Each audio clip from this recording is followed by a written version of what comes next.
But first, the Vaccine Advisory Panel for the Centers for Disease Control and Prevention has voted to change the recommendation for childhood hepatitis B vaccines. That's despite warnings from medical experts, including the American Academy of Pediatrics. For the past 3 decades, the universal recommendation has been 3 doses of the vaccine, with the first given within 24 hours after birth. The new guidance, if formally adopted by the CDC, would recommend delaying the first dose until a child is at least 2 months old.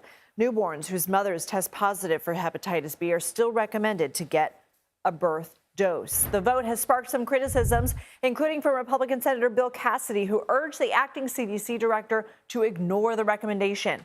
The senator is also a physician who voted to confirm Robert F. Kennedy Jr. to the nation's top health post. In a statement, he said, quote, "As a liver doctor who has treated patients with hepatitis B for decades, this change to the vaccine schedule is a mistake. The hepatitis B vaccine is safe and effective. The birth dose is a recommendation, not a mandate. The hepatitis B vaccine has helped reduce the number of infections in infants by 99% in the U.S. since the current guidance was first adopted in 1991. Proponents of the change say the new recommendations make it easier for individual-based decision-making by parents. But opponents, including some members of the advisory panel, say the new guidance is not based in science and could put children at risk. This new proposed change is rejecting the existing policy that relies on the principle that everybody should be receiving the same care when it comes to vaccination.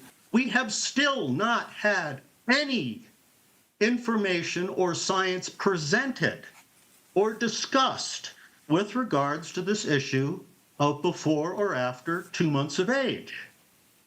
This is unconscionable. Michael Osterholm joins me now. He's the director of the Center for Infectious Disease Research and Policy at the University of Minnesota. Doctor, thanks for being here. What are your takeaways from this new guidance if it's adopted by the CDC? Well, I think this is a defining moment for public health in this country.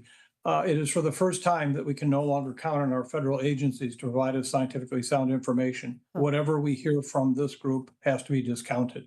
Those are really harsh and strong words to come from somebody who's put 50 years into public health practice in this country, looking to CDC for that leadership. Can you help us understand, for the people at home, those are strong words. Why is this so troubling to you? Well, it's part of a pattern. Imagine if, in fact, we had the people running NASA all members of the Flat Earth Society.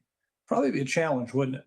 What we have right now is a very small group of individuals who are basically anti-vaccine in their approach, who take information and mislead people with false statements, data that just simply are not accurate or true. And as you've heard from all the medical societies, you've heard from the scientific community, there is no reason for which we need to change this particular requirement. It was one that we've allowed to drop by 99%, as you pointed out, the number of infections that are occurring in children born to infected mothers. Remember, that's how the primary transmission occurs, is during the birthing process and the exposure to the blood and body fluids. That vaccine dose is critical to get in that first day, because that's what will then help stop the transmission from the mom to the baby. And so time is of the essence here. We don't have a healthcare system in this country. We can assume every woman who comes to deliver a baby will have medical records available and generally in a position to provide the confirmation, is this woman infected with hepatitis B or not?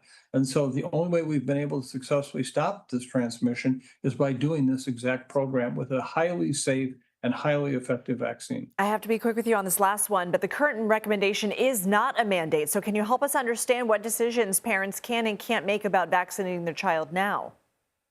Parents have always had the opportunity to decide the vaccination status of their child. That's not changing. It doesn't change here. But on the other hand, when a parent asks, is this vaccine recommended? And you can say, well, it's not.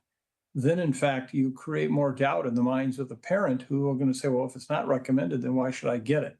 And what you want to share with them is it is recommended. It's because of the fact that we have the data showing how effective it is, how safe it is. And without it, there will be a continued number of children that will be born into this country who did not need to become infected with hepatitis B. Just remember, over 6 million infections have been prevented in this country since we put into place in 1991 this very same recommendation. Michael Osterholm, thank you for your time. Thank you.